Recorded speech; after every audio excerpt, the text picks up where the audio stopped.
அந்த இடத்துல ஒருத்தவங்கள புடிச்சு தள்ளி விட்டாங்க. நம்மளுமே நிறைய இடத்துல பார்வதிக்கு சப்போர்ட் பண்ணியிருக்கோம். ஒரு விஷயம் இந்த மாதிரி நடந்துட்டு இருக்கும்போது உள்ள உட்காந்துருக்க திவ்யாவுக்கு தெரியாது. அது சாண்ட்ரா வீம்புக்குனே பண்றாங்களா இல்ல விழுந்து அடியே பட்டுருச்சா அப்படிங்கிறது. அந்த இடத்துல ஏன் பண்ண அப்படி யாருமே கேட்க மாட்டாங்க. நடிச்சிட்டு ரெட் கார்டை வாங்கிட்டு நான் வெளியே போயிடுறேன் அப்படி பேசுறதுதானே கரெக்ட். ஆனா அந்த ரெட் கார்டுன்ற வார்த்தை அங்க யூஸ் பண்ணாங்க இல்லையா, அதுதான் ஃபர்ஸ்ட். அவங்க தான் ஃபர்ஸ்ட் அத யூஸ் பண்ணது. அடிச்சா ரெட் கார்டு கொடுப்பா நான் உன்னை அடிச்சு போட்டுருக்காங்க. இல்லங்க அது கரெக்ட்டுங்க. அப்படி பார்த்தா சபரிக்கு ஏங்க தரல? அது விளையாட்டுத்தனமா ஏங்க விளையாட்டுத்தனமா முட்டி பட்டது, கண்ணு வீங்குச்சு. அதுக்கப்புறம் வாண்டடா இப்படி தள்ளி அந்த பொண்ணு சுருண்டு போய் கால்ல விழுந்தது.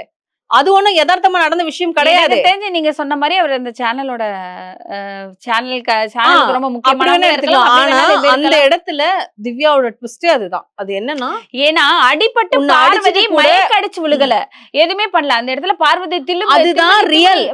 அதுதான் ரியல். அதுதான் கேம்ஸ். அதாவது ஸ்பிரிட். அதுதான் கரெக்ட். அந்த இடத்துல அவங்க வந்து டிராமா பண்ணல, எதுவுமே பண்ணல. அதனால அந்த இடத்துல வந்து அது ஒரு பெரிய விஷயம். ஒரு மூவ் பண்ணுவாங்க இந்த கேமை பொறுத்த வரைக்கும். ஒருத்தர் மைண்ட் மூலமா பண்ணுவாங்க, ஒருத்தவங்க ஆக்டிங் மூலமா பண்ணுவாங்க, ஒருத்தவங்க பியூரா ராவா ஆக்டிங் மூலமா பண்ணிட்டாங்க. எக்ஸாக்ட்லி. எனக்கு என்ன பயம்? ஏன் அது உங்களுக்கு அந்த இடத்துல விழுந்ததோ மெடிக்கல் இஷ்யூ பத்தி நான் பேசல.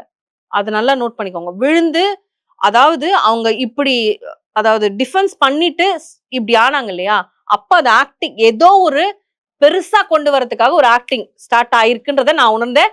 இது நான் முக்கியமா சொல்லணும்னு நினைச்சேன். சுபிக்ஷாவும் இதை சொல்லியிருக்காங்க. அந்த இடத்துல அவங்க டிஃபெண்ட் பண்ணியிருந்தா அது சண்டையோட முடிஞ்சிருக்கும்.